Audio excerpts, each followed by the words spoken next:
সারাদিন এত খাটাখাটনি করার পর তোমার আর বেশি কিছু রান্না করতে ভালো লাগে না, তাই তো? তুমি না বললেও আমি বুঝি। নমস্কার, welcome back to my channel লাবণীর রান্নাঘরে আপনাদের সবাইকে স্বাগত। আজকের রেসিপিতে আমি তৈরি করে দেখাবো চিকেন কষা। আর আমি এই চিকেন কষাটা একেবারে ঘরোয়া পদ্ধতিতে তৈরি করে তোমাদের সাথে শেয়ার করব। তো চলো বন্ধুরা, দেরি না করে রেসিপিটি ঝটপট করে দেখে নিই। তো প্রথমে আমি একটা কড়াই বসিয়ে তাতে আমি পরিমাণ মতো সরিষার তেল দিয়ে দিলাম। তেলটা ভালো মতো গরম করে নিয়ে এতে একটা তেজপাতা, দারচিনি, এলাচ, লবঙ্গ ফোড়নে দিয়ে দিলাম। আর দিয়ে দিলাম এক বাটি পেঁয়াজ কুচি। দিয়ে ভালো করে আমি এটা ভেজে কষিয়ে নেব।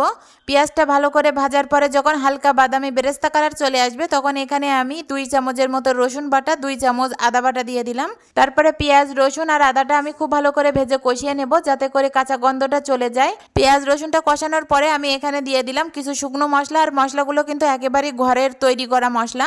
এখানে দিয়েছি হাফ চামচ লবণ, হাফ চামচ হলুদের গুঁড়া, হাফ চামচ শুকনো লঙ্কার গুঁড়া, হাফ চামচ জিরে মরিচের গুঁড়া, হাফ চামচ ধনিয়ার গুঁড়া। সব রকম মশলা দেওয়ার পরে খুব ভালো করে আমি এটা আবারও 1 থেকে 1.5 মিনিটের মতো কষিয়ে নেব। তো মশলাটা ভালো মতো কষে গেলে আমি এখানে মাংসটা দিয়ে দিলাম। মাংসটা দিয়ে আমি 5 থেকে 6 মিনিটের মতো খুব ভালো করে নেড়েচেড়ে কষিয়ে নেব, যেন তলা থেকে লেগে না যায়। আর এ পর্যায়ে চুলার আঁচটা মিডিয়াম টু লোতে রাখতে হবে। মাংস রান্না করার এখানে আমি ছোট্ট একটা টিপস আপনাদেরকে বলে দিই। মাংসটা যত সময় নিয়ে অল্প আঁচে করে আপনারা কষিয়ে নেবেন, মাংসের টেস্টটা কিন্তু দ্বিগুণ হারে বেড়ে যাবে। এর জন্য চুলার আঁচটা মিডিয়াম টু লোতে রেখে একটু সময় নিয়ে কষিয়ে নেবেন। তাহলে মাংস থেকে যে একটা গন্ধ থাকে এটাও চলে যায়, আর খেতে খুবই টেস্টি আর লোভনীয় লাগে। তো মাংসটা আমি 20 মিনিটের মতো কষিয়ে নিয়েছি একেবারে মিডিয়াম টু লোতে রেখে। এবার ভালো করে কষানোর পরে এখানে আমি 3টে আলু কেটে দিয়ে দিলাম। আলুটা চাইলে তোমরা দিতেও পারো, না দিতেও পারো, তবে মাংসের আলু খেতে আমার খুবই ভালো লাগে, সেজন্য আমি দিয়েছি। তোমাদের পছন্দ না হলে তোমরা এটা বাদ দিতে পারো।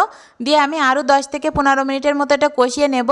অনেকে আছে মাংসটা কষানো হয়েছে কিনা সেটা বুঝতে পারে না, তবে এদিকে খেয়াল রাখবেন মাংস থেকে যখন পুরোপুরি তেলটা ছেড়ে দিবে, মাংসর গায়ে যখন হালকা ভাজা ভাজা আসবে, একটা ভাজা গন্ধ ফ্লেভার বের হবে, তখন বুঝতে হবে যে মাংসটা কষানো হয়ে গেছে।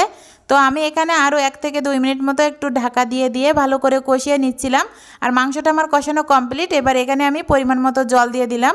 আর এটা যেহেতু মুরগির মাংস, সেজন্য আমি অল্প করে জল দিয়েছি। আর এখানে কিন্তু কোনো রকম আমি ঝোল রাখবো না, যেহেতু আমি চিকেন কষা তৈরি করছি, সেজন্য আমি সামান্য পরিমাণ জল দিয়ে দিলাম, যাতে করে মাংস আর আলুটা খুব ভালো করে সেদ্ধ হয়ে যায় আর জলটাও শুকিয়ে যাবে।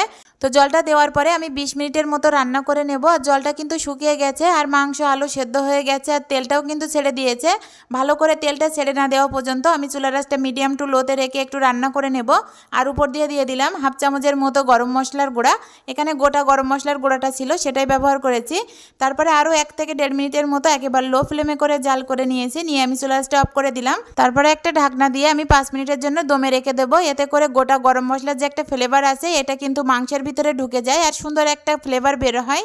আর এটা এবার আমি একটা সার্ভিং প্লেটে সার্ভ করে তোমাদেরকে দেখাচ্ছি। দেখো কতটা ইয়ামি আর টেস্টি হয়েছে। আর এইভাবে চিকেন কষা তৈরি করলে সত্যি বলতে সবারই জিভে জল চলে আসবে, খেতে অসম্ভব লোভনীয় আর টেস্টি লাগে। তো তোমরা চাইলে কিন্তু এই মজার চিকেন কষাটা বাড়িতে একবার তৈরি করে দেখতে পারো। তো ধন্যবাদ সকলকে।